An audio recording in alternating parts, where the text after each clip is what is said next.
The political temperature of the nation in the aftermath of the nationwide protest. Now this week, the Council of State met for the very first time under the Tinubu administration and passed a vote of confidence on the president, to the consternation of the public who feel there is a growing disconnection between the elites in the country and the masses. So what does this development signpost for Nigeria going forward? To help us navigate some of the issues within the polity is a policy analyst and commentator, Comrade Ahmed Sajoh. Good evening and thank you so much for joining us on the program. Thank you very much. Right. Okay, before we get into the conversations, let's first of all bring you up to date with the latest news making the rounds. The federal government of Nigeria has intensified monitoring and screening procedures at all entry points in the country in response to the monkeypox outbreak. The Coordinating Minister of Health and Social Welfare, Professor Muhammad Pati, disclosed this in a statement on Thursday, signed by his Special Advisor on Media and External Relations.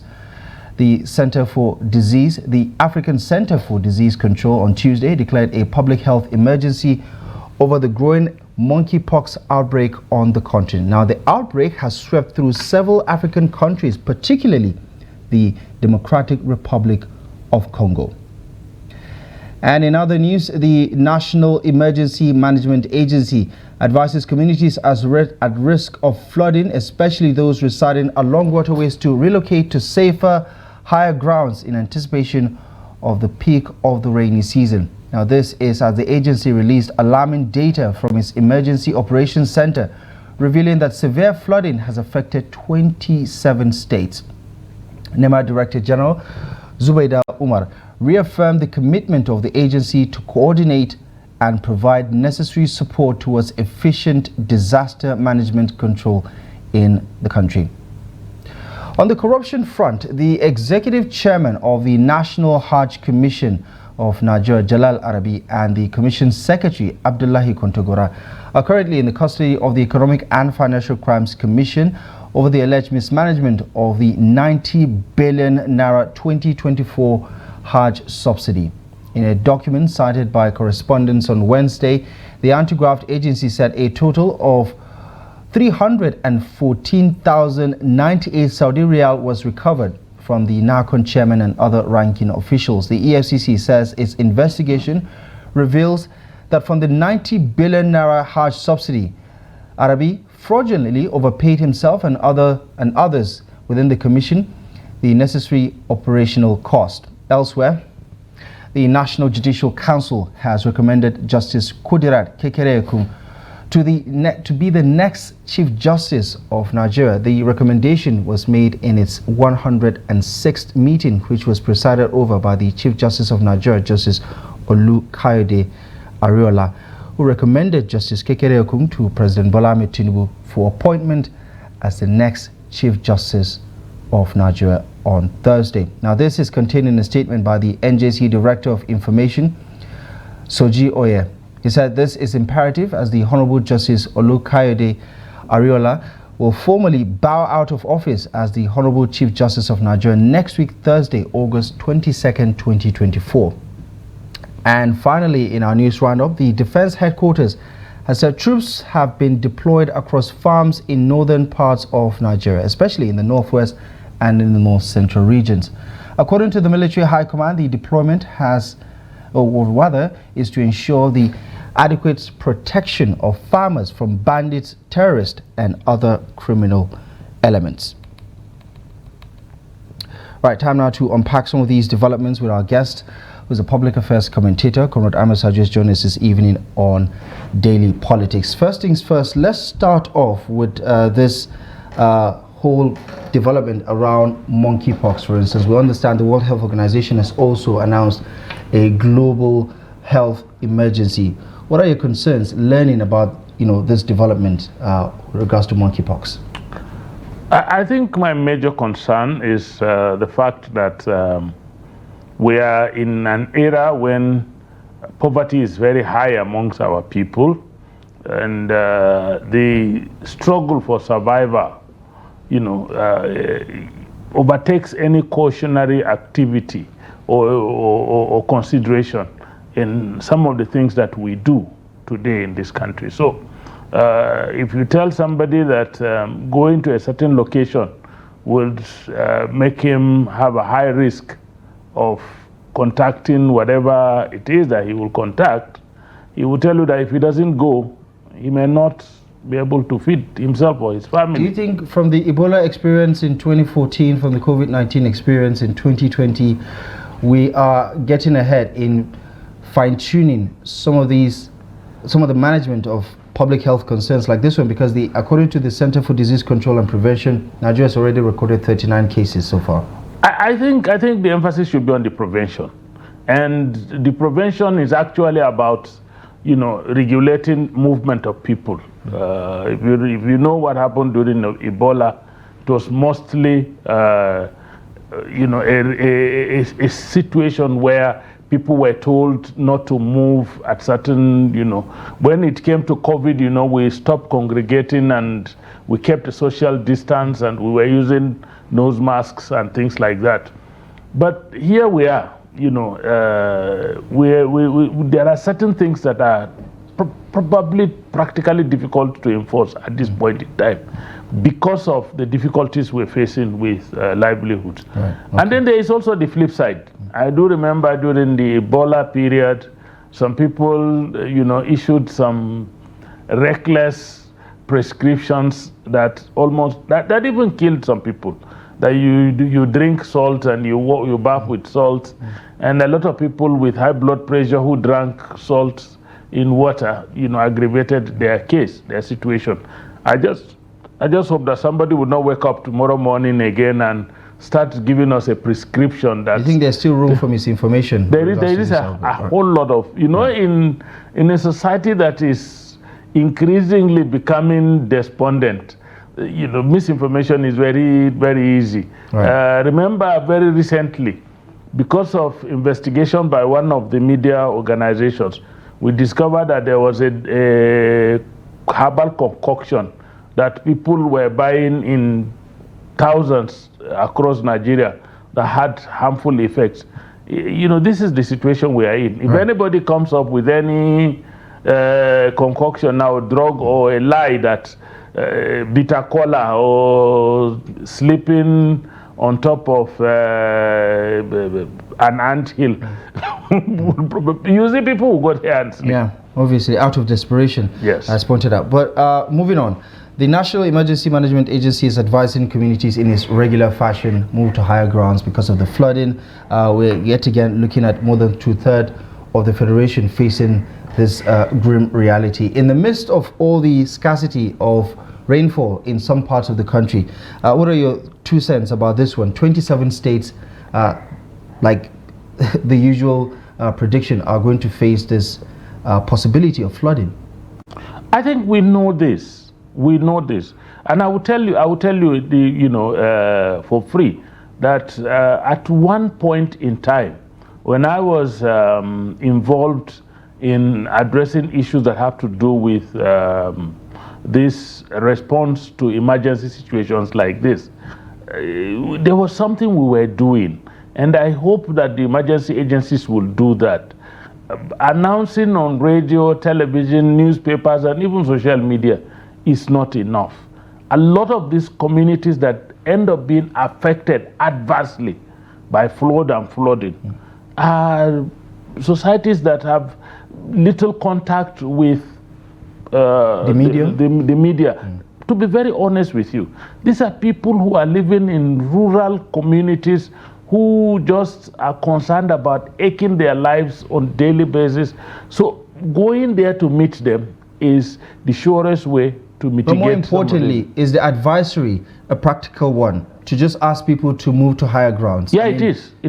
We did it for about 5 years. I mean, are these options realistic options? Are there higher grounds that people can move to? And are there infrastructures there? I said, well, the issue of whether there are infrastructure or there are no infrastructure, it's neither here nor there. The truth about it is that safety first.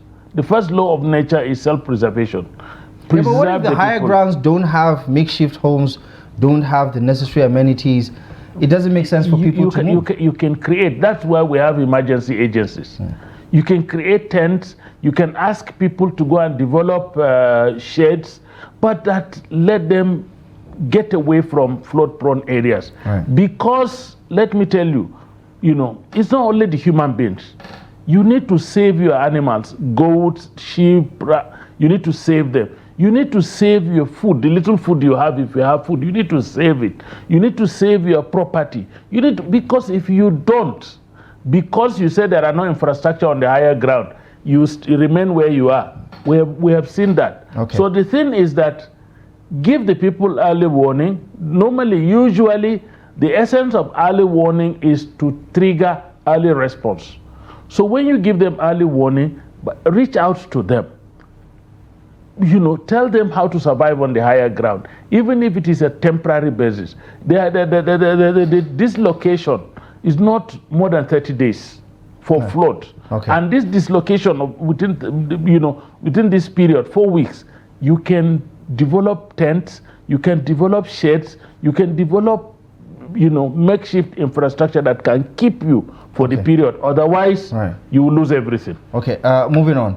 On the corruption front, the executive chairman of the National Hajj Commission alongside the secretary of the commission are in hot waters for their management or mismanagement, according to the EFCC, of the 90 billion naira 2024 Hajj exercise. A lot of people were not particularly happy that the federal government had to intervene despite the obvious austerity situation that we're going in, given that Hajj is a personal spiritual experience for Muslims. What are your 2 cents about what we know so far? Some monies were already recovered, and it's safe to say that before this, the governor of Niger State has raised the alarm about this particular development. Does it surprise you that this is now being unearthed by the anti-graft agency? No, I'm not surprised, but I'm worried. I'm worried that in this process of mismanaging our national resources, we do not have, there are no breaks. There are nothing to block us from doing wrong, even when it involves something we claim to be known for, religion. First, like you said, Hajj is a personal spiritual journey.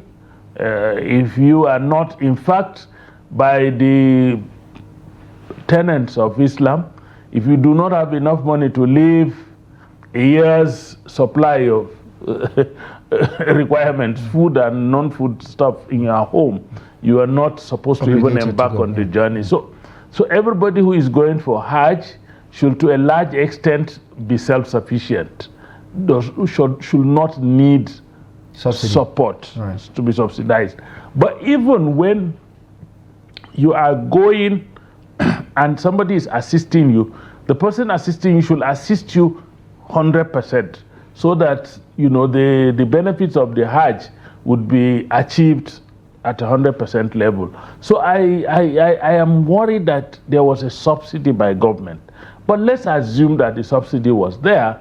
We are hoping that the people who are managing affairs of a religious activity like Hajj should be so God-fearing that even if there's an avenue for them to do something that is considered, wrong, they should be the ones to set example and say, look, for this purpose, we will try to do the right thing. They should be above board. At least for this purpose, for the purpose of... It's the bare minimum, basically. That's what we need. So, but where we have a situation where within the realm of religion, we no longer fear God. And let me tell you, the cancer is deeper than you think. In the past, it's particularly in northern Nigeria,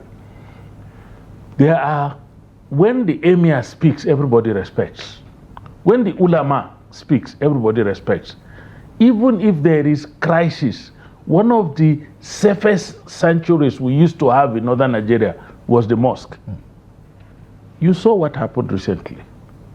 People insulted an emir openly, called him out and insulted him.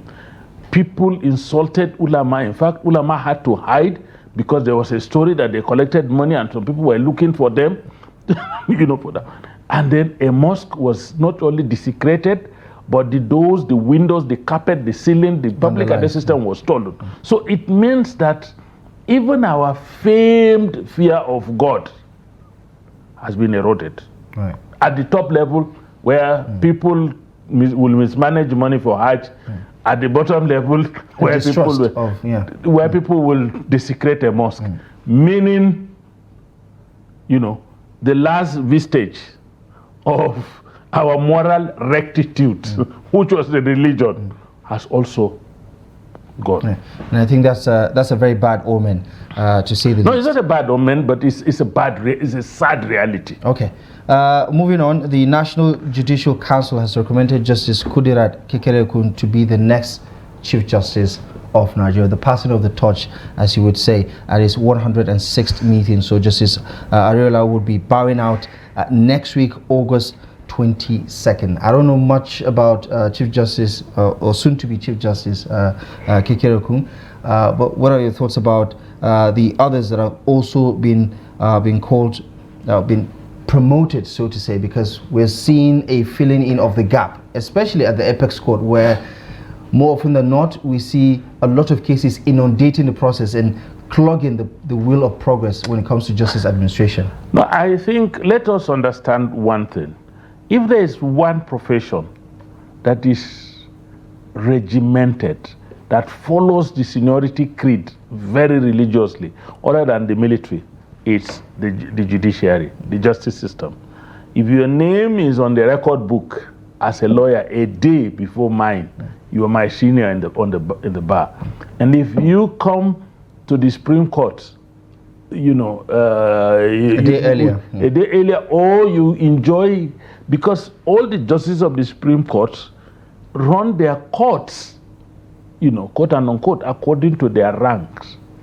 And if you go to the states, it's the same thing. High Court number 1 is always for the chief judge of the state. High Court number 2 is the person next to him. High Court, it's the courts that they occupy is according to their hierarchy. In the Supreme Court, it's the same thing. So there is no argument as to who takes over if the Chief Justice, but I think to fulfill righteousness, the National Judicial Council must sit and make a recommendation. I don't know whether there are situations where the National Judicial Council may make recommendations other than the person next in line, in rank to the Chief Justice. But I don't think such a situation had ever arisen in this country. So, Justice Kekereekun has been a very firm judge right from her days as a magistrate. She rose through the ranks, and she's one of the most experienced judges we have in Nigeria. You know, there are judges that go to the bench straight from the bar, you know, the higher bench. You know, they just, maybe from being a lawyer for some years, you'll get promoted to high court to become a high court justice. We have a number of them. We have some of them that, you know, became Court of Appeal judges, you know, after being high court judges and the rest, but mostly, you know, a number of our judges that are highly experienced start from the lowest level, which is the magistrate court.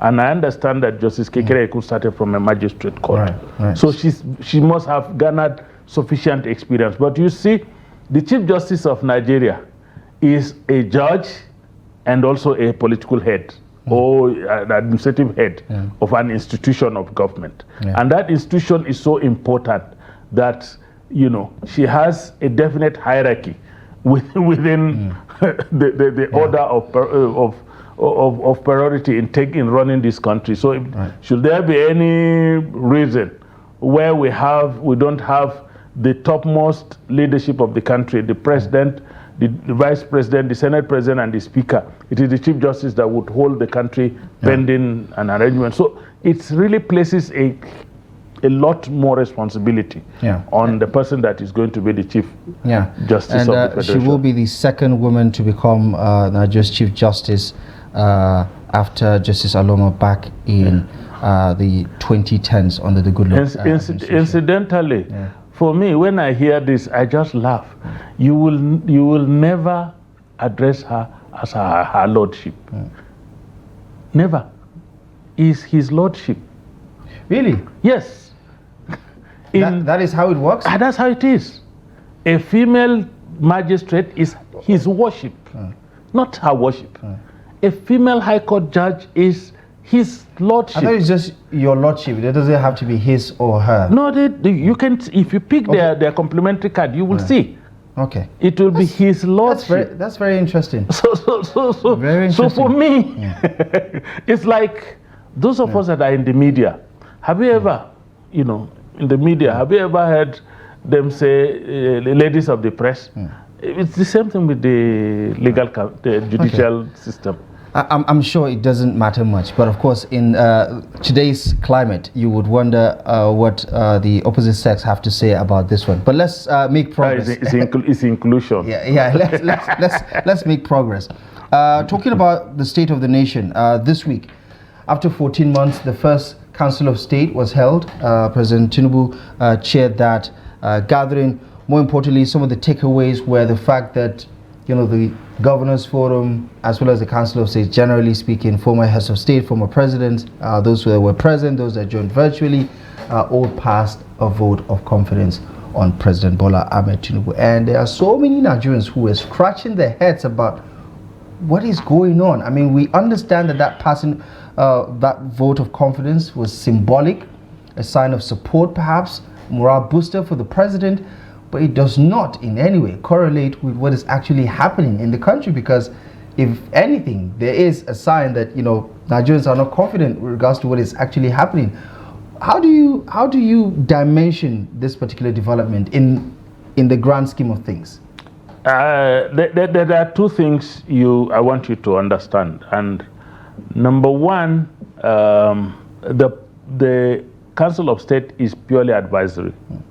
It has no executive powers.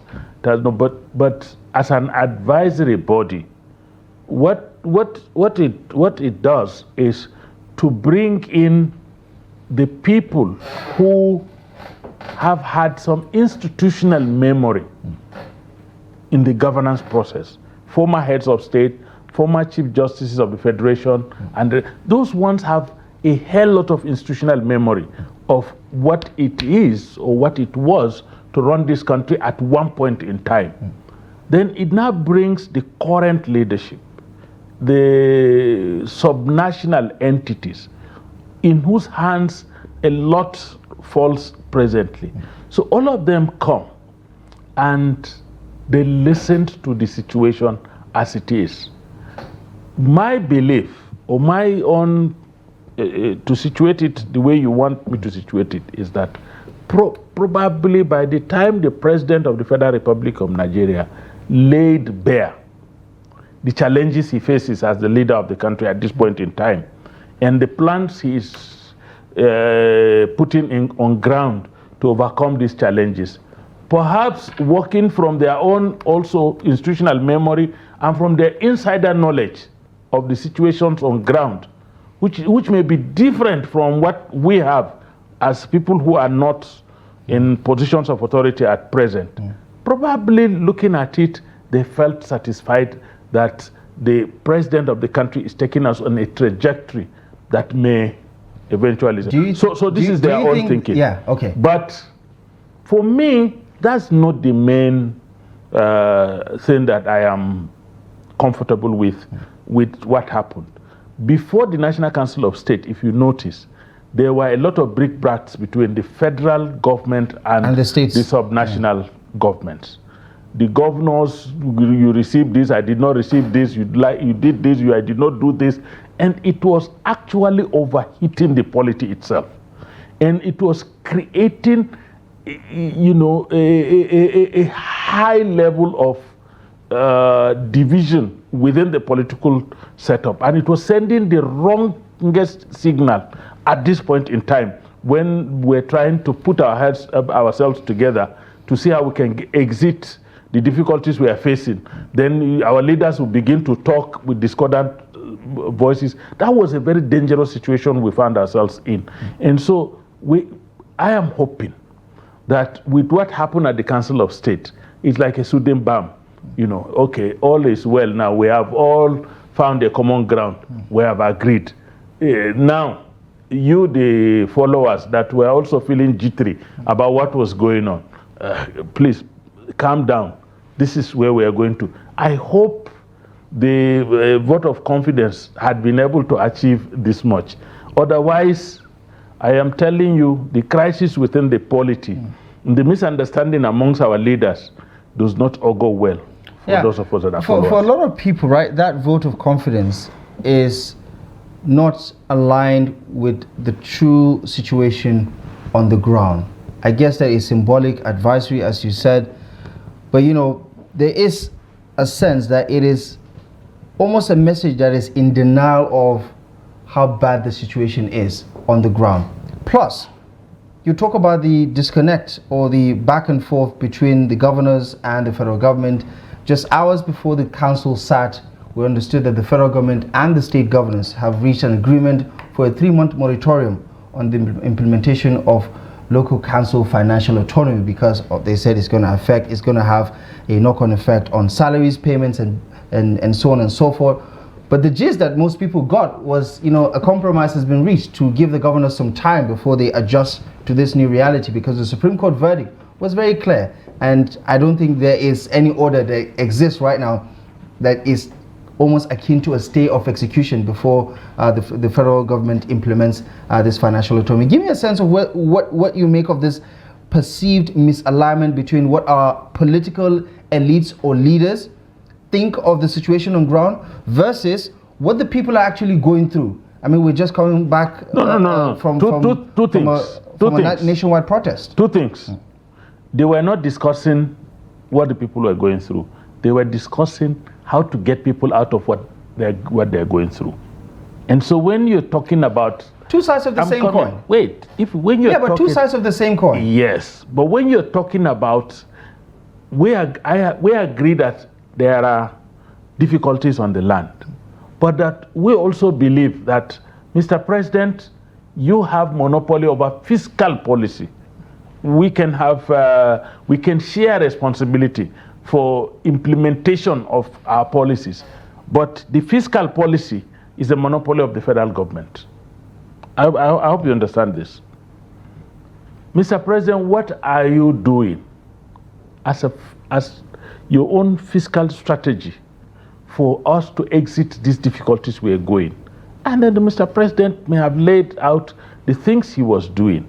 And from their own perspective, those things will eventually help us to exit the situation we are in. It couldn't be possibly different from what he has been telling Nigerians. So it's most likely that he only re-echoed what he said. No. You're saying he's telling Nigerians something different, and he's telling our leaders something different? Naturally, we are in a media house here. It's not everything that is discussed at the editorial level that is also discussed at the lower level. Every decision. But you see that in the outcome, in the output. No, what I'm saying is that every decision-making process has its own limitations. The leadership may get to hear things that you will not hear. And the reason is very simple. There are certain facts that if the government puts in the public space, it will create panic. I have managed information in governance, and I know very well that there are certain times when you deliberately refuse to release certain information because it's likely going to create panic in the public. And you do not want a panicking but that's not what we're talking about here. No, this is exactly what we're talking about. Rising cost of living. He may have given them information about the rising cost of living and the steps government is taking that is definitely, satisfactory to them who were at that point. And for them, we cannot expect them to speak beyond what they understand or to say beyond what they understood. These are subnational entities. They should have come to the president with information about what is happening at the lower level. If they are satisfied, you surprised that the governors joined in on the this is what I'm saying. This is what I'm saying. Perhaps they were satisfied with the information that was given to them. Just a couple of days ago, Abia State, Nasarawa State, I can tell Oyo you this. State, they were all in disagreement Gombe about. State took a full-page advertisement in your newspaper. So I don't. Why the double speak? That's the question I'm asking. Why the double speak? Today, they don't agree with the direction of the country, and the next day they're passing a vote of confidence on the president? At no point did they say they did not agree with the direction of the country. Well, effectively, from what they're saying, they do not agree with the way things are going. They were talking, based on their own understanding as at the time that they talked. Now, when they went before the president, and the president laid the conditions and the situations before them, they understood and said, okay, we agree with you. And then, now you're talking about the 3 months moratorium. Whatever it is, whether it is a moratorium or it is a stay of action or whatever, I think the Supreme Court judgment did not come with guidelines. Guidelines are administrative activities. Supreme Court said do this, but the guidelines are administrative activities. And by the time you sit down to work out the guidelines, and you realize that there's a lot more to implementing the decision of the Supreme Court than simply using fiat. You sit down and work out the guidelines, to be able to understand that when implementation begins, that implementation will be done. You don't think this seamlessly. Is an aberration? No, it's not an aberration, but it also goes to say that it wasn't something that was done with consensus. If, for example, without necessarily going to any Supreme Court, the governors and the president had sat down round table and agreed that this is the strategy we're going to adopt to ensure that the local government funds reach the local government by consensus, they would have commissioned either experts or people in that field to work out guidelines. They must have agreed on those guidelines. Then they make a pronouncement. You could expect implementation the next day. But this is something that the governors were against it in the court. The federal government was for it, and then they went and argued it out. At the point they were arguing it, nobody was talking about guidelines, because the federal government, of course, through their legal team, would have been confident of victory. The state government also, through their own legal teams, would have been confident of victory. So there was no point in designing guidelines at that point. But now that it has become a reality, they have to come up with the guidelines. And those guidelines must be acceptable to all stakeholders. You don't think this is all just horse trading, political horse trading between the federal government and the state governors?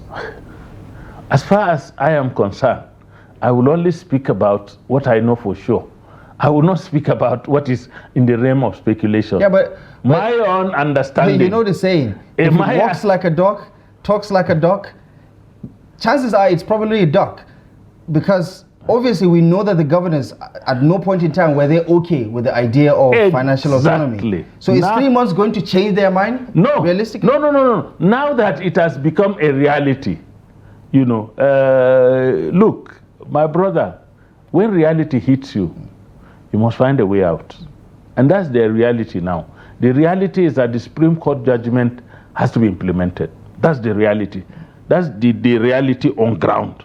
And because it has to be implemented, now what we are going to talk about is the process of the implementation. And the process of the implementation must come with guidelines. And it must also, there are rough edges. Let me tell you, there are rough edges that we need to strengthen. We need some paper, to some paper, some rough edges. Let me tell you those rough edges. The Constitution, for example, has to be tinkered with. Because which part of it? Because the JAC, the Joint Account, is in the Constitution. You have to do away with it. There are laws of the state with respect to the monies that come from the Federation account.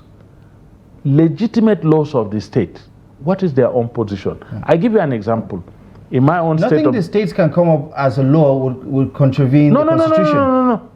Exactly. But the Constitution is the one that empowered the state government to make laws for the running of local government. As long as it doesn't contravene the provisions of the Nigerian Constitution. I said, it's the Constitution. Yeah. The judgment of the Supreme Court is not the Nigerian Constitution. It's an interpretation of the Constitution. Essentially, that's what. But it's not the Constitution, and that is why there is now a committee on ground, made up of, the National Assembly, the federal government, and the states, to work out how to go about these things. There is in fact, the first question on ground for legal experts is that, yes, the Supreme Court can interpret the Constitution, but can it amend the Constitution? It cannot. This is not an amendment. And in the absence of an existing law, this particular verdict is now essentially the law of the land. It's a case law. It's a case law. It's still not a legislation. Yeah, but there's nothing that, this particular judgment contradicts. It doesn't contradict anything. But it does not vitiate the part of the Constitution that says the state government can make laws to run their local government. It does not vitiate that. It only talks about finances, not the administrative aspect of it. I just want us to understand one exactly. thing. What I'm trying to make you understand is that the main provisions that had to do with the State House of Assembly making laws for the good governance of the local government had not been vitiated. That's why local government elections that are going to be held, they are not going to be held under Supreme Court judgment. They are not going to be held under the provision in the Constitution. They're going to be held according to the laws of the State House of Assembly. You don't remove that. That is still there. Okay, I think we're conflating. No, we're not. You have to understand. You have to understand. Administratively, the Supreme Court did not vitiate the powers of the State House of Assembly. Administratively, it says state governors can no longer appoint caretaker committees, and that is administrative. Exactly. Caretaker committees do not exist in the Constitution. In fact, the section of the Constitution about local government... But that is administrative. No. This section says the existence of the local government system under an elected leadership is guaranteed by this Constitution. I'm saying the verdict, the ruling. The ruling is just reiterating that one. It's reiterating what is already in the Constitution. That the local government must exist under elected leadership. That's pure and simple. That's what the Constitution says. And that's what the judgment is talking about.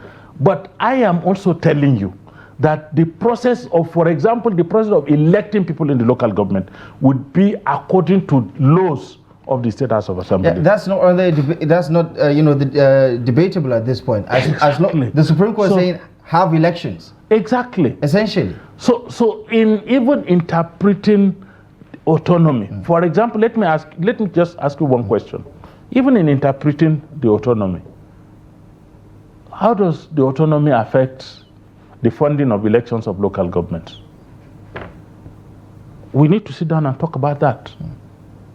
I mean, there are obviously a lot more gaps that need to be addressed. Exactly. But because there are more gaps that need to be addressed. Are you saying this is a half measure, or this is not even a solution at all? We need time to sit down and look at all these issues, harmonize them. Is this 3 months going to be enough to sort out these gray areas? It's more than enough.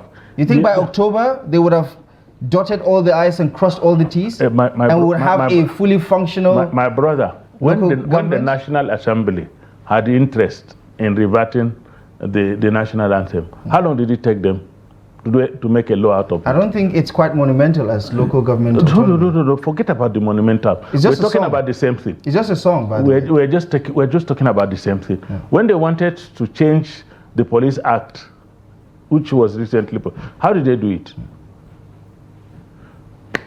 Are you questioning the political will of the federal government or the National Assembly to go full hog on this one? And we agree that we are going to erase all the gray areas in this thing by way of either constitutional amendment or a law of the National Assembly. We can do it within the period. We can coin a law that covers all the aspects, that are now hanging, put them together, and carried out. Look, this Abuja FCT area councils, for example, had 3 years before. And within weeks, the law was amended. Now they enjoy 4-year tenure. And National Assembly is the lawmaking body for the FCT. So if you really want, to address all those issues that we are talking about with sufficient political will on the part of the political leadership at this executive and at the legislature, we would be able to do it. And when we do it, we would have a seamless process. One thing is that, you see, you do not expect victory by magic. We go step by step. The first victory for autonomy of the local government system is a victory that was won through the Supreme Court. Now, take it further. Now every state is planning to conduct elected local governments, because that's the only way they can enjoy that provision of the Constitution that says the existence of local government under elected leaders is guaranteed by this Constitution. So everybody wants to now guarantee the Constitution. You see, we got to that level. Now, you say that it was always there. It was always there, but now we are not. One state, they said since 1999 they have not had elections for local government. I don't know about that, but I think 2014 or 2016, Anambra State, Kwara State. They're doing that now. Yeah. So we have overcome that. Now the aspects of, there are also discussions about whether we should have the states independent electoral commissions conduct the elections, or some other body, or whatever. We will overcome that. The provision for JAC in the Constitution, we must find a way to get it off. It cannot continue to be in our document. Do you expect to see all of these things happen in the next 3 months? I hope so. If they have political will, yes. Okay. Let's segue into another discussion, one that has obviously very varying ramifications, especially when it comes to the welfare and well-being of Nigerians, especially as we talk about food security or food crisis in this country. The Defense Headquarters says that its troops have been deployed across farms, especially in parts of northern Nigeria, to guarantee security and safety on some of these farms in northwest and in north central. We know how inundated some of these local communities that are heavily reliant on agricultural activities for their livelihood, and it has also shown its effect on the national scale with regards to food supply chains being disrupted significantly because of low output from last year's harvest. Earlier this year, we've had to deal with so many of those impacts, especially with regards to food inflation, which is quite significant. Although the Bureau of Statistics just recently released a report that showed that inflation, headline inflation, has come down by a small margin in this country. Give me a sense of what this can actually do, because 3 days earlier, before the Defense Headquarters, the federal government says it has deployed 10,000 agro rangers to 19 states, including the FCT, to combat insecurity across our farms. Is this a good enough measure to make a difference, or is I think with all sense of responsibility, I want to say that perhaps the military may have also done an analysis of the situation in the Northeast. Significantly, nobody mentioned Northeast in that report. We used to be the only region, the Northeast used to be the only region where insecurity had stopped people from going to the farms. Now that situation had abated significantly. The security situation in the Northeast had improved significantly, whether it is by actions of the military or by whatever, but it has improved. And I think it's a learning curve, and I believe that the military has learned some lessons from how they improved the situation in the Northeast, and they are going to apply the same. But I want to just add one thing, that the greater part of the security challenges we are facing in Nigeria is not about the jackboot. It's actually a failure of our own intelligence setup. We need a lot more intelligence. to predict the movement of these people, to reach out to them wherever their hideouts are, route them, remove them, get them off. Because you can deploy military, but the farmlands are too vast. You would have to deploy. Is this an impossible task, looking at the scale of the problem? It's not impossible. It can be done, but that it should. You think we have the personnel to? But it should be to cover. It should be that is part of the overall plan to secure these places beyond farming. Just as the military was issuing instructions that their soldiers are going to protect farmers, one of the bandit leaders had also issued instructions that these are the things he wants done before people will be allowed to go their daily lives. That has been the practice for months. Exactly. Farmers are being levied, they're being charged on a regular basis, extorted. Exactly. Across some of these communities. So we need an overall security architecture that ensures that our communities are safe beyond just farming. I mean, but we're in August, right? A lot of people, hearing this message are basically saying, why now? Because this is not the planting season. For the most part, no, I think basically the damage has already been done. No, what I believe is that the information is just coming out now. I'm aware. Yeah, but no boots have been on ground to guarantee the safety of farmlands. I mean, we've had several reports about farmers running away from their communities because they cannot. And so basically, maybe they will guarantee harvest. Because there are a few activities that are still going to take place, and those ones are, that is, if you are a farmer, you will understand that there are certain crops that can only be planted around this time by their nature, and one of them is beans, another is sweet potato. Those ones are planted late. So I believe. So when you consider the demands in the market, we're talking about maize, we're talking about rice, and all of them have gone beyond planting season. Well, rice too. When you're talking about flooding, you should also be talking about lowland rice. So you don't think this is too little, nor is it too late?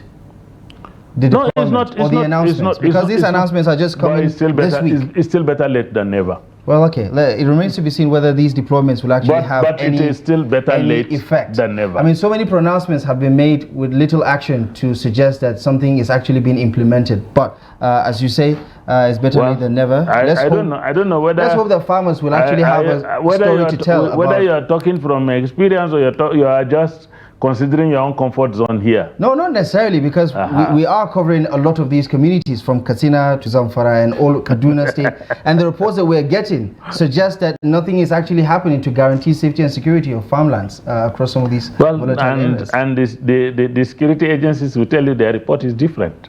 Okay, it's not about he said, they said, it's about what is actually happening. But we're going to have to leave it here for now. Thank you very much for a spirited conversation. Comrade Ahmed Sajoh, I appreciate you as always for stopping by on Daily Politics. Thank you very much. So much for the analysis. Yeah. And thank you most kindly for joining us on the program. As always, we appreciate you for taking the time and for being a part of the program. Feel free to follow us as always across our social media platforms to stay in touch. Or you can watch again this particular episode and many other episodes by going to our website at trusttv.com.